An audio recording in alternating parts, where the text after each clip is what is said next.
बात करेंगे इंदौर की, जहां उपद्रवियों को अब मंत्री उषा ठाकुर की चेतावनी सामने आई है। आपको बता दें, बीजेपी विधायक है उषा ठाकुर, जिन्होंने उपद्रवियों को चेतावनी दी है। जिहादी मानसिकता वालों को ठीक से समझ लेना चाहिए, ये लोग भारत में रहते हैं। संविधान अपने आप में बहुत सशक्त है, हमें ना कोई छेड़े, हम हैं आंधी और तूफान। विधायक उषा ठाकुर ने कहा, वीरों के वंशज हैं हम रणधीरों की संतान हैं। खेल खिलौने के पटाखे तो साधारण सी बात है।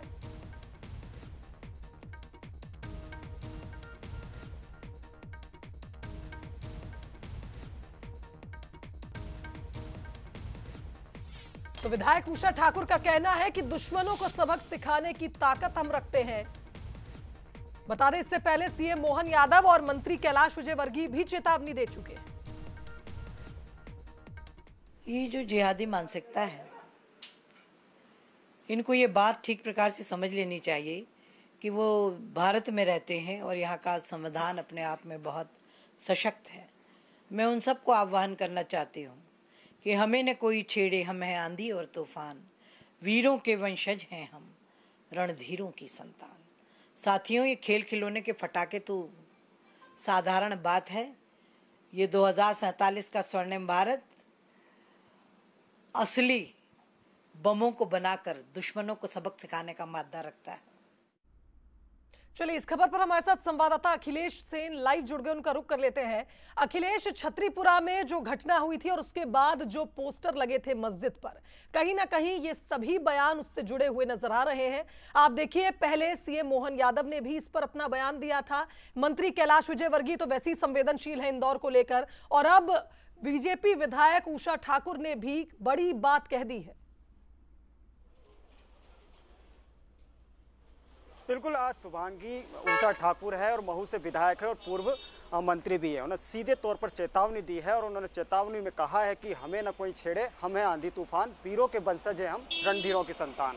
मतलब साफ है कि जो उषा ठाकुर है वो चेतावनी देते हुए दिखाई दी, क्योंकि दीपावली के दूसरे दिन विवाद हुआ था, बच्चे पटाखे फोड़ रहे थे और पटाखे फोड़ने के साथ ही वहाँ पर पथराव हो गया था और उसके बाद से लगातार जो बीजेपी विधायक हैं या फिर कहीं मंत्री या कहीं मुख्यमंत्री, वो खुद हमलावर है और उसके साथ ही जो साधु संत है वो भी कहीं ना कहीं पर इस घटना से आहत है।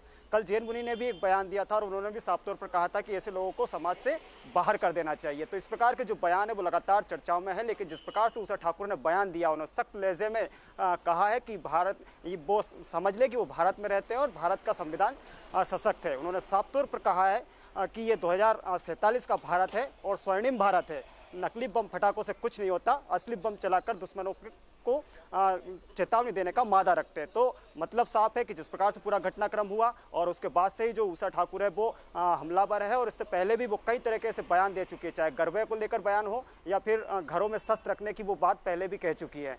तो ये उषा ठाकुर है और इन्होंने साफ तौर पर अब ये बयान दिया है छतरीपुरा विवाद को लेकर, और उन्होंने साफ तौर पर कहा है कि वो समझ लें कि जो लोग भी इस प्रकार की जो घटना कर रहे हैं या फिर छवि खराब करने की जो कोशिश कर रहे हैं, वो समझ ले कि ये सशक्त भारत है और संविधान से चलता है और संविधान भी सशक्त है। और ये बयान देते हुए उन्होंने साफ तौर पर एक चेतावनी भी दी है। बिल्कुल सही कहा अखिलेश, आपने चेतावनी तो दी है और इससे पहले देखिए, हमने और भी मंत्रियों की चेतावनियों को सुना था, फिर चाहे सीएम मोहन यादव हो या फिर मंत्री कैलाश विजयवर्गीय हो। अखिलेश, आपका बहुत शुक्रिया। हम हमारे दर्शकों को सुनाते हैं कि इससे पहले इन दो मंत्रियों ने क्या कुछ कहा था। हमने कभी किसी को दबाया नहीं, हमने कभी किसी को डराया नहीं, लेकिन कोई डराए हमको ये कभी मंजूर भी नहीं है दुनिया में। हिंदू किसी को छेड़ेगा नहीं, लेकिन हिंदुओं को कोई छेड़े तो फिर किसी को छोड़ेंगे भी नहीं। मैं अभी देख रहा हूँ प्रशासन काफ़ी सक्रिय है और प्रशासन कार्रवाई करेगा, और यदि इसमें सही चेहरे आइडेंटिफाई नहीं हुए तो फिर मैं भी देखूंगा कि इंदौर में कौन अशांति फैलाता है। मेरे हाथ लगे ना तो उल्टा लटका के शहर में घुमाऊंगा। इस शहर में कोई अशांति नहीं फैला सकता है। जो भी अशांति फैलाएगा, प्रशासन तो बहुत सक्रियता से काम कर रहा है, पर ऐसा लगेगा कि हम लोगों को भी इन्वॉल्व होना पड़ेगा, तो हम पीछे नहीं हटेंगे। इस शहर के लिए हम कुछ भी कर सकते हैं।